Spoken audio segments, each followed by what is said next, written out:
इस हाथ का विश्लेषण करेंगे। इनकी उम्र अगर कहा जाए 34 साल के आसपास की इनकी उम्र है। 1990 का इनका जन्म है। क्या कहता हाथ, किस तरीके से हाथ देखा जाता है, कौन सी रेखाएं किन चीज़ों को दिखाती हैं, उन सभी चीज़ों पे चर्चा करेंगे। हाथ चौड़ा है, अच्छी खासी चौड़ाई में है, स्वतंत्र काम, नौकरी इत्यादि चीज़ें करते नहीं हैं, और या फिर कह लीजिए कि अगर करते भी हैं तो बहुत छोटे समय के लिए करते हैं, उसके बाद व्यवसाय ही करते हैं। एक बात, हाथ अगर कहा जाए सुर्ख गुलाबी है, बेहद अच्छा है। उंगलियां चिपकी हुई हैं, धन के लिए अच्छा है, उसमें कहीं कोई दो राय नहीं है। ये पार्ट अगर कहा जाए तो गैप है, ऐसे में कहा जाएगा 7.5 इत्यादि चीज़ों में व्यक्ति को थोड़ा सा परेशान करती हैं। देखिए, अंगूठा अगर कहा जाए ठीक है, लंबा है, ठीक ठाक से लंबा है। अंगूठा अगर कहा जाए ऊपर से पतला भी है, ये कहीं ना कहीं धन के लिए अच्छा संकेत है। ये हिस्सा लंबा है तो व्यक्ति की सोच कहीं ना कहीं डीप होती है। एक बात, लेकिन दिमाग कहीं ना कहीं डिस्टर्बेंस को भी दिखाता है। ठीक है, किस टाइप से ये भी समझ लीजिए। अंगूठा ऊपर से पतला है, उसके बाद ये लंबा है, तो काम दाम धन इत्यादि चीज़ों के लिए अच्छा है, लेकिन दिमाग में बड़ी कन्फ्यूज़न डालता है। एक कहते नहीं है कि दिमाग फ्री नहीं हो पाता, कुछ ना कुछ दिमाग में चला करता है, ये इसके संकेत देता है। ये काम धाम धन इत्यादि चीज़ों के लिए अच्छा है। यहाँ पे यौनुमा आकृति है, पत्नी को कष्ट मिलेगा, ये संकेत देती है। एक बात, गुरु की उंगली अगर कहा जाए लंबी है, बेहद अच्छा, धन के लिए, काम के लिए। तीसरा पर्व ठीक ठाक से लंबा है, पैसा आएगा। दूसरा पर्व अगर कहा जाए सामान्य है। पहला पर्व अगर कहा जाए इस पर कुछ खड़ी खड़ी सी रेखाएं हैं, ये सब रेखाएं, ऐसे में कहा जाएगा शुगर से संबंधित। देखो, दो तीन चीज़ें मैं बोलूँगा, एक शुगर हो गया, एक हड्डी हो गया, एक आँख। इनका हमेशा विशेष ध्यान रखना, बाकी कहीं कोई दिक्कत नहीं है। थोड़ा सा जो है छाती का, छाती मतलब हो गया बीपी या संबंधित। गुरु की उंगली अगर कहा जाए लंबी। गुरु का तीसरा पर्व ठीक ठाक से लंबा, मेहनत कश है आदमी। दूसरा पर्व अगर कहा जाए सामान्य है, इन्वेस्टमेंट इत्यादि चीज़ें करेगा। पहला पर्व अगर कहा जाए मिला जुला सा, ऐसे में कहा जाएगा कि जो करीबी है वही से धोखा मिलता है। ये हिस्से पे तीसरा पर्व अगर कहा जाए तो सामाजिक प्रतिष्ठा सामान्य। दूसरा पर्व अगर कहा जाए यश में कमी, ठीक है, लेकिन ये भी कहा जाएगा यश में कमी के साथ में इतना कोई कमी भी नहीं दिखाई दे रही, क्योंकि ये एक रेखा ऊपर हो गई है। ठीक है, ऐसे समझिए। ये हिस्सा जितना लंबा होता है उतना व्यक्ति को यश मिलता है। लंबा है आपका इसके मुकाबले, इसके मुकाबले, लेकिन एक रेखा बीच में आ गई तो छोटा हो गया। ऐसे में कहा जाएगा जो यश में बढ़ोतरी थी उसमें कमी आई, लेकिन ख़त्म नहीं हुआ, तो सामान्यता अगर कहा जाए सामान्य कहलाएगा। उंगली शॉर्ट है, जल्दबाजी मत करिए। ये उंगली अगर कहा जाए व्यवसाय इत्यादि चीज़ों को दिखाती है। इस पे अगर कहें तो पार्टनरशिप कर सकते हैं, कहीं कोई दिक्कत वाली बात नहीं। थोड़ा सा बस विवेक से और किसी के ऊपर डिपेंड मत होइएगा। गुरु का हिस्सा अगर कहा जाए सामान्य। गुरु के हिस्से पे ये सब रेखाएं अगर कहा जाए तो व्यक्ति को धार्मिकता को दिखाती है। ऐसे व्यक्ति कहीं ना कहीं धार्मिक होते हैं। ऐसे व्यक्ति अगर कहा जाए धन काम इत्यादि चीज़ों के लिए अच्छा है। ऐसे लोग अगर कहा जाए शोधक होते हैं। शोध मतलब रिसर्च, कोई भी काम करते हो उसमें रिसर्च। रिसर्च का मतलब यही नहीं होता है कि आप भारत सरकार में जाके वैज्ञानिक बन जाए। रिसर्च का मतलब ये भी होता है कि आप जो भी काम करें उसमें शोध करने की क्षमता को ये इंगित करता है। एक बात, वहीं पे ये रेखा अगर कहा जाए तो ये कहीं ना कहीं व्यक्ति को अपना घर मकान इत्यादि चीज़ों को ये इंगित करती है। शनि का क्षेत्र अगर कहा जाए मिला जुला सा, इस पे एक रेखा धन के लिए अच्छी है। ये रेखा अगर कहा जाए तो ऐसे लोगों के, देखिए नशा इत्यादि चीज़ें तो बेकार ही है। ऐसे लोगों को मैं यहाँ तक कहूँगा कि नशे वालों के साथ ना बैठें। ठीक है, ये संगत में बुरा असर डालती है, उसमें कहीं कोई दो राय नहीं है। एक बात, दूसरी चीज़, एक साल अभी कोई विशेष नया काम मत शुरू करिएगा। जो काम आप कर रहे हैं उसी पे करिए तो ज़्यादा अच्छा है। शनि गड़बड़ नहीं है। शनि पे रेखा बनने का मतलब समय का थोड़ा सा डिस्टर्बेंस है। सूर्य अगर कहा जाए बेहतर है। सूर्य पे ये रेखा कहीं ना कहीं संतुष्टि के भाव को कमी करती है। यहाँ पर ट्रायंगल बनने का मतलब ज़मीन प्रॉपर्टी से संबंधित चीज़ों को ये दर्शाता है, जो कि अच्छा है। इस पे एक दो रेखाएं बनने का मतलब गवर्नमेंट से संबंधित चीज़ों में लाभ इत्यादि चीज़ों को दिखाती है। चाहे आप गवर्नमेंट में जुड़ के काम करें, सप्लाई करें, या कोई किसी प्रकार से भी राजनीति करें, किसी भी प्रकार से भी ये रेखा अगर कहा जाए तो कहा जाएगा कि व्यक्ति को कहीं ना कहीं जो है थोड़ा सा अपने शरीर स्वास्थ्य का ध्यान रखना चाहिए। दाहिने बाएं बाएं हाथ या पैर में चोट के भी ये संकेत देता है, जो कि बचपने में लगी होगी। बुद्ध का क्षेत्र अगर कहा जाए सामान्य। ये सब रेखाएं अगर कहा जाए काम धाम से संबंधित चीज़ों के लिए अच्छी है। ये पत्नी के स्वास्थ्य में उतार चढ़ाव या पत्नी को लेके ये तनाव को भी इंगित करती है। मंगल का क्षेत्र अगर कहा जाए सामान्य कहलाएगा। मंगल के क्षेत्र से ये रेखाएं निकलना राहु के दोष को इंगित करती है। जीवन रेखा अगर गोल है तो धन के दृष्टिकोण से अच्छा है। जीवन रेखा पे ये ब्लॉकेज बनने का मतलब शारीरिक प्रोटेक्शन को दिखाते हैं। ये उम्र अगर कहा जाए तो लगभग 55-56 साल के आसपास की आयु है। यहाँ से अगर कहा जाए यहाँ तक का पीरियड अगर कहा जाए 10 साल का पीरियड व्यक्ति सामाजिक, चाहे राजनीति हो चाहे सामाजिक सेवा हो, कुछ ना कुछ ऐसा करेगा जिसमें व्यक्ति जो है बेहद फेमस होगा। ये भाग्य रेखा अगर कहा जाए स्पष्ट साफ है। ये रेखा ऊपर जाने का मतलब ये अपना व्यक्ति का मकान प्रॉपर्टी बनेगी। ये रेखाएं छोटी हैं, धीरे धीरे अभी नीचे आ जाएगी। नीचे आने का मतलब व्यक्ति का राजयोग 1.5 साल लगेगा।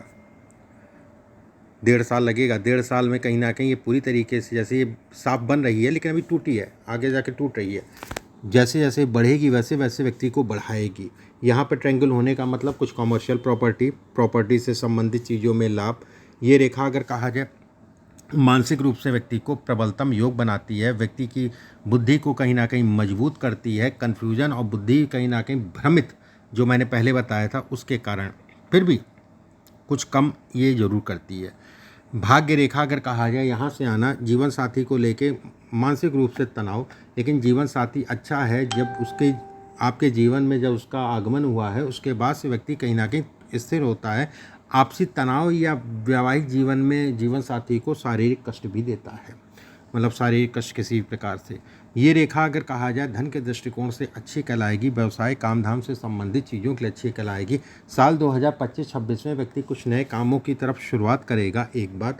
दूसरी चीज़ अगर कहा जाए इसमें ज़मीन प्रॉपर्टी से संबंधित, खाने पीने से संबंधित कार्य आपके लिए अच्छे हैं। किसी प्रकार का केमिकल या चमड़ा या प्लास्टिक से संबंधित या हार्डवेयर की दुकान से संबंधित या लोहे से संबंधित कार्य भी आपके लिए अच्छे कहलाएंगे। हृदय रेखा अगर कहा जाए गुरु के क्षेत्र पे जा रही है, ऐसे में ये कहा जाएगा ये अति भावुकता को दिखाती है। व्यक्ति को कहीं ना कहीं भावुकता को बढ़ाती है। यहाँ पर एक त्रिकोण बन रहा है, ऐसे में कुछ ज़मीनी वाद विवाद, तनाव इत्यादि चीज़ों को दिखाता है जो कि आपके करीबियों से आपको होगा। ठीक है, इसमें चाचा ताऊ सब बेकार। ताऊ तो फिर एक बार ठीक, चाचा उचा होते नहीं है, पहली बात तो होते हैं तो उनका कोई मतलब नहीं है। कभी भी जो है घर परिवार में काम मत करिएगा, इस चीज़ का हमेशा ध्यान रखिएगा। अब जैसे ये रेखा आ रही है, ये अत्यंत लाभप्रद है व्यवसाय के लिए। व्यवसाय से संबंधित चीज़ों में तेज़ी से बढ़ाने को ये इंगित करता है, उसमें कहीं कोई दो राय नहीं है। ये रेखा अगर कहा जाए यहाँ से यहाँ तक का पीरियड अगर कहें तो 36 साल से लेकर 45 साल का पीरियड है। इस पीरियड में व्यक्ति अच्छा ग्रोथ करेगा।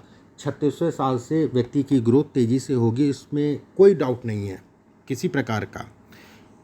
ये रेखा अगर कहा जाए तो व्यक्ति को अति भावुक बनाती है। ये रेखा टूटी हुई है, ऐसे में कहा जाएगा धन काम इत्यादि चीज़ों के लिए ये सामान्य है। व्यवस्थाएं व्यक्ति की चलती रहेंगी, ये इसके संकेत देता है। इसके बाद अब जैसे शुक्र का क्षेत्र आपका बहुत अच्छा है, तो जो मैंने कहा है खाने पीने ये सब चीज़ों का काम अगर कहा जाए कहीं ना कहीं शुक्र का है। चंद्रमा पे जब देखेंगे ये सब रेखाएं अगर कहा जाए तो कुछ आपको विदेश जाने का मौका मिलेगा, लेकिन धन उन्होंने कमाएंगे, मतलब वहाँ जाके रहने का वो नहीं। हाँ, ये एक्सपोर्ट इंपोर्ट का काम कर सकते हैं। यहाँ से जो है विदेश में आप इससे संबंधित कार्य कर सकते हैं कि वहाँ जाके बस जाइए, ऐसा कुछ नहीं है। ठीक है, लेकिन उसका काम कर सकते हैं, वो आपके लिए अच्छा है। सेकेंडली अगर कहा जाए तो कहीं ना कहीं जो है ये सब अगर कहें तो डिस्टर्बेंस को उत्पन्न करती है। ये मानसिक रूप से जो है विचलित करती है। ये रेखाएं अगर कहा जाए तो माता जी को कष्ट देती है, जीवन के आपके जो है मदर को कष्ट देती है, उसमें कहीं कोई दो राय नहीं है। अब आपके प्रश्नों के एक एक करके ले लेते हैं। मेरा भविष्य कैरियर कैसा होगा, ठीक है, क्या मेरा अपना पेशा, देखिए खेती से संबंधित काम, ज़मीन से संबंधित कार्य आपके लिए गड़बड़ नहीं है। इसके साथ में अन्य कार्य भी कर सकते हैं आप। दूध का काम अगर कहा जाए तो मुझे तो नहीं बहुत सारा समझ में आ रहा है। किसी और के नाम से कर रहे हैं तो एक अलग विषय हो गया कि अपने घर में किसी और के नाम से कर रहे हैं। मैं एक डेयरी फार्म और घोड़े का, अच्छा डेयरी फार्म खोलना चाहते हैं। डेयरी फार्म अपने नाम से मत खोलिएगा, नहीं चलेगा। ठीक है, रही जानवर वाली बात, पशु वाली बात, वो ठीक है। और अभी मत करिएगा, 1 साल का भी टाइम फ्रेम, रुक जाइएगा। ठीक है, 1 साल का टाइम फ्रेम है, अभी रुक जाइएगा। रही आपके काम धाम वाली बात अगर कहा जाए तो व्यवस्था भी चलती रहेगी, लेकिन उतार चढ़ाव रहेगा एक बार। सेकंड जो है साल 2028 से मुख्य रूप से आपका जीवन स्टार्ट होगा, जिसे कहा जाएगा मुख्य रूप से। वैसे तो 36वें साल से आराम मिल जाएगा, और 28 से मुख्य रूप से जीवन स्टार्ट होगा। 28, 29, 30, 31, 32, 33 ये 4-5 साल का पीरियड आपके जीवन के लिए बेहद अच्छा रहेगा, काम धाम इत्यादि चीज़ों के लिए। उसके बाद अगर कहा जाए इधर की जो मेहनत है उधर जो है उसका लाभ मिलता रहेगा, एक सामान्य जीवन जो है कहीं ना कहीं हो जाएगा। इसमें धन की बात करें, व्यवस्थाएं चलती रहेंगी। जैसे ये छोटी सी रेखा है, बुढ़ापा अच्छा जाएगा। बुढ़ापे में धन इत्यादि चीज़ों को दिखाती, काम इत्यादि चीज़ों को दिखाती है। मस्तिष्क रेखा ऊपर गई फिर नीचे आई, ऐसे में शोध इत्यादि चीज़ों को, जो मैंने कहा, ये रेखा अगर कहा जाए ज़मीन प्रॉपर्टी से संबंधित चीज़ों में लाभ को दिखाती है। ये रेखा थोड़ा सा शारीरिक ऊर्जा में कमी को ये इंगित करती है। छोटी छोटी सी रेखाएं हैं, ये शारीरिक ऊर्जा में कमी को इंगित करती है। जीवन रेखा अगर कहा जाए गोल है, काम धाम धन इत्यादि चीज़ों के लिए अच्छी है। बहुत सारे हाथों में ये पाया गया है। ये रेखा कहीं ना कहीं जो है, जो मैंने ये देखा आपका ये उसके बाद ये हिस्सा, तो ये लीवर पे भी असर करती है। ठीक है, लीवर पे भी इसका असर पड़ता है, उसमें कहीं कोई दो राय नहीं है। सामान्यतः हाथ अच्छा है। और धन की बात करें, काम की बात करें, 36वें वर्ष से धीरे धीरे साल 2028 से आपका जीवन अगर कहा जाए तेज़ी से राइज करेगा। कुछ उपाय मैं आपके व्हाट्सएप पे लिख के भेजूंगा। इस उंगली में एक पुखराज जरूर पहन लीजिएगा, लगभग 5-6 कैरेट का, सोने में बनवा के, किसी भी गुरुवार के दिन सुबह के समय। बाकी कुछ बेसिक उपाय मैं आपको भेजूंगा, उसको करिएगा। अभी के लिए बस इतना ही। नमस्कार।